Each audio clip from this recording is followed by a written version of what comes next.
Steel plant పైన steel plant కార్మికులపైన CM Chandrababu Naidu చేసిన వ్యాఖ్యలపై పెద్ద ఎత్తున విమర్శలు తలెత్తుతున్నాయి. అలాగే ప్రొడక్షన్ బట్టి జీతాలు ఇస్తామంటూ స్టీల్ యాజమాన్యం విడుదల చేసిన సర్క్యులర్లను కూడా స్టీల్ ప్లాంట్ కార్మికులు అభ్యంతరం తెలుపుతున్నారు. దేశంలో ఎక్కడా లేని విధంగా ఇటువంటి సర్క్యులర్ను ఒక స్టీల్ ప్లాంట్లోనే విడుదల చేశారని ఈ చంద్రబాబు నాయుడు మాటల మీద అలాగే విడుదల చేసిన సర్క్యులర్ను నిరసిస్తూ స్టీల్ ప్లాంట్ కార్మికులంతా కలిపి అడ్మిన్ భవనం ముందు నిరసన కార్యక్రమం చేపట్టారు. ఇదే అంశం మీద మనతో మాట్లాడడానికి ఇక్కడ స్టీల్ ప్లాంట్ కార్మిక సంఘాల నేతలు ఉన్నారు.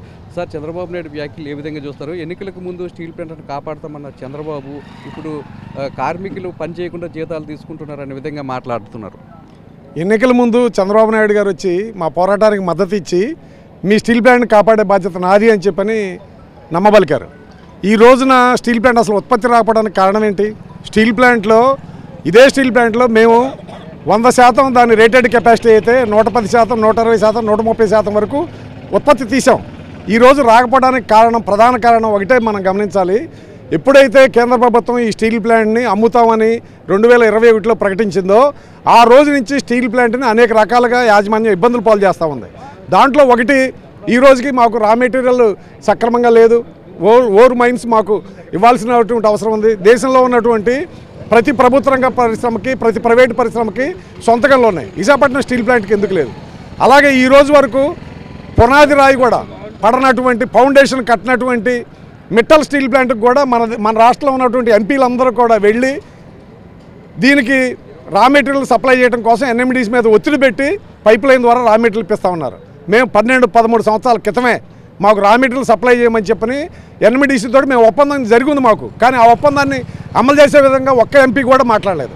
అన్ని రకాలుగా స్టీల్ ప్లాంట్ని కావాలని నష్టాలు పాలు చేస్తూ ఉత్పత్తి జరగకుండా ప్రభుత్వం అటువంటి నిర్ణయాలు చేస్తూ ఉంటే నింద ప్రభుత్వం మీద మోపటం మానేసి కష్టపడి పనిచేస్తున్నటువంటి కార్మికుల్ని నిందించడం అంటే మాత్రం ఇది చాలా దుర్మార్గం. మేము కోరేది ఏమిటంటే చంద్రబాబు నాయుడు గారు బేషరతుగా కార్మికులకి క్షమాపణ చెప్పాలి. చాలా దుర్మార్గం ఈ విధంగా మాట్లాడటం. ఎన్నికల ముందు ఒకటి, ఎన్నికలు అయిపోయిన తర్వాత ఒకటి, ఈ పద్ధతిలో మీరు మాట్లాడటం అనేది సరైనది కాదు. సార్, ప్రొడక్షన్ పెట్టే జీతాలు ఇస్తామంటూ ఒక సర్క్యులర్ విడుదల చేసింది. ఈ సర్క్యులర్ వల్ల మీకు ఎలాంటి నష్టం వాటిల్లి? తప్పకుండా విశాఖపట్నం స్టీల్ ప్లాంట్ మేము డేట్ ఆఫ్ ఎంప్లాయ్మెంట్ ఈ విశాఖపట్నం స్టీల్ ప్లాంట్లోని ఇటు నిర్వాసులు కానీ రిజర్వేషన్లు కానీ అందరికీ ఉద్యోగాలు వచ్చామంటే ఈ స్టీల్ ప్లాంట్లో ఇంత బేసిక్, ఇంత డిఏ, ఇంత అలవెన్స్, ఇంత ఇన్సెంటివ్, ఇంత హెచ్ఆర్ఏ అని చెప్పేసి మా కండిషన్ అనమాట. ఆ కండిషన్ మీద ఎంప్లాయ్మెంట్లో జాయిన్ అయ్యాం. అది దేశంలో ఉండే చట్టం అనమాట. 9(1) ప్రకారం ఎంప్లాయ్మెంట్ భారతదేశంలో ఏ పబ్లిక్ సెక్టార్కైనా సరే చివరి వరకు కూడా, రిటైర్ అయ్యే వరకు కూడా లాభ నష్టాలతో సమస్య లేదు. స్టీల్ ప్లాంట్ ఉత్పత్తి అనేది తీయాలి. ఉత్పత్తికి ఏమి ఎవరు నిరాటం కాదు. విశాఖపట్నం స్టీల్ ప్లాంట్ టర్నౌట్ చేసిన కంపెనీ అనమాట.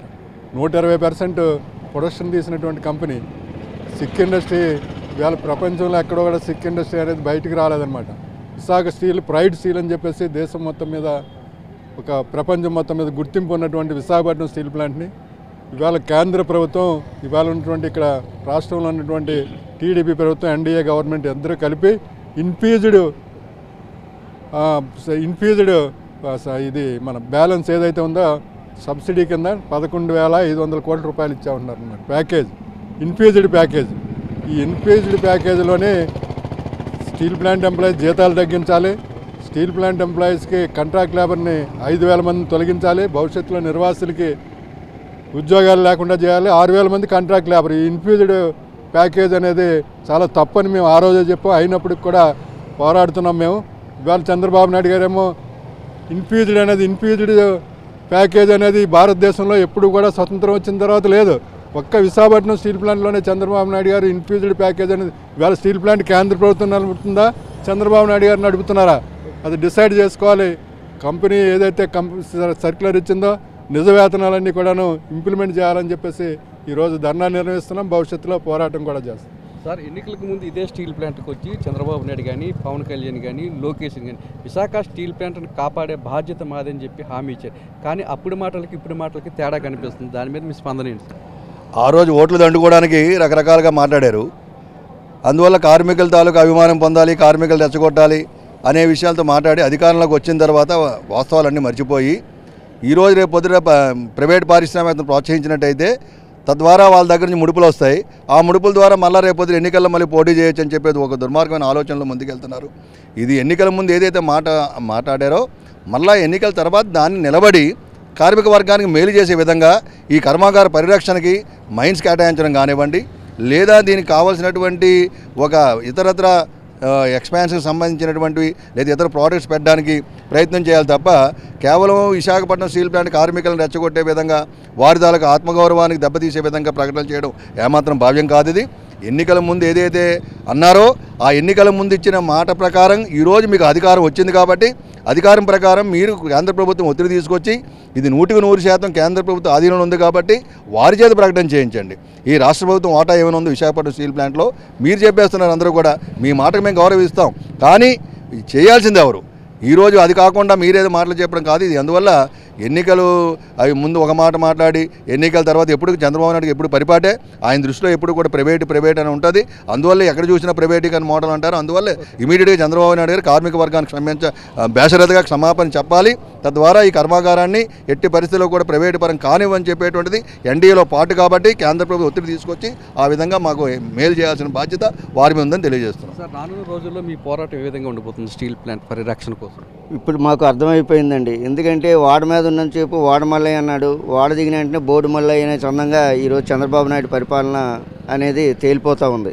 లేకపోతే అతి దారుణమైనటువంటి ఏదైతే ప్రొడక్షన్ లింక్డ్ వేజెస్ అని చెప్పి ఒక సర్క్యులర్ ఇస్తే ఆ సర్క్యులర్ను ఉపసంహరించుకోమని చెప్పి చెప్పాల్సినటువంటి ముఖ్యమంత్రి ఈరోజు విశాఖపట్నం స్టీల్ ప్లాంట్ కార్మికుల మీద అన్యాయంగా నెపం మోపి వీళ్ళు పడుకుంటా ఉన్నారు. కాబట్టే వీళ్ళకి ఎలా జీతాలు ఇస్తామని చెప్పే పరిస్థితి ఉంది. ఇప్పటికే 3.5 నెలల జీతాలు బకాయి ఉంది. దాని నుండి ఎగ్గొట్టేదానికి వేజ్ రివిజన్ జరగలేదు. మూడోది ఏంటంటే ఇప్పుడు ఏంటంటే ప్రొడక్షన్ లింక్డ్ వేజెస్ అనేది పెట్టి ఆ విధంగా వాళ్ళు రా మెటీరియల్ ఇవ్వరు, ప్రొడక్షన్ చేయడానికి కావాల్సినటువంటి ఎక్విప్మెంట్ ఇవ్వరు, ప్రొడక్షన్ చేయడానికి కావాల్సినటువంటి స్పేర్స్ ఇవ్వకుండా ఇది నెపం మోపడానికి ఈ ప్రయత్నం అనేది చేస్తూ ఉన్నారు. కాబట్టి ఎట్టి పరిస్థితుల్లో కూడా ఈ పోరాటాన్ని ఉధృతం చేయడమే కాదు, అవసరమైతే ఈ యొక్క ఎమ్మెల్యేలు ఎంపీలు ఇంట్ల ముందు కూడా ధర్నాలు కూడా వెనకాడమని చెప్పి కూడా మేము తెలియజేస్తా ఉన్నాం. ఇంత అన్యాయం ఏ రాష్ట్రంలో జరగలేదు. ఈ రాష్ట్రంలో చంద్రబాబు నాయుడు పరిపాలనలోనే ఈ విధంగా జరుగుతూ ఉంది. ఆ రోజు టెంట దగ్గరికి వచ్చి ఏం చెప్పారు? మేము ఈ ప్లాన్ను రక్షిస్తామని చెప్పి నమ్మబలికి మా ఓట్లన్నీ వేయించుకొని ఈరోజు అధికారంలోకి వచ్చినట్టే మా టెంటనే పీకేయించినటువంటి పెద్ద మనిషి ఈరోజు విశాఖపట్నం స్టీల్ ప్లాంట్ రక్షిస్తాడని చెప్పి మాకు అనుమానం అనేది వస్తూ ఉంది. కార్మికుల మీద చేసిన వ్యాఖ్యలకు చంద్రబాబు నాయుడు బేసర్తిగా క్షమాపణ చెప్పాలని, ప్రొడక్షన్కు కార్మికుల జీతాలకు ఎటువంటి సంబంధం కూడా లేదని, విశాఖ స్టీల్ ప్లాంట్కి నష్టాలు రావడానికి గనులు సొంతంగా కేటాయించకపోవడము, అలాగే సరైన రా మెటీరియల్ అందించకపోవడం వల్లే నష్టాలు వస్తున్నాయని, విశాఖ స్టీల్ ప్లాంట్ను ఎన్నికలకు ముందు కాపాడుతామని హామీ ఇచ్చిన చంద్రబాబు నాయుడు కానీ పవన్ కళ్యాణ్ కానీ ఇచ్చిన మాటను నిలబెట్టుకోవాలని, విశాఖ స్టీల్ ప్లాంట్ పరిరక్షణ కోసం రానున్న రోజుల్లో ఉద్యమాన్ని మరింత తీవ్రతరం చేస్తామని చెప్పి కార్మికులంతా చెప్తున్నారు. కెమెరామెన్ శంకర్తో నాయుడు, గాజువాక నుంచి.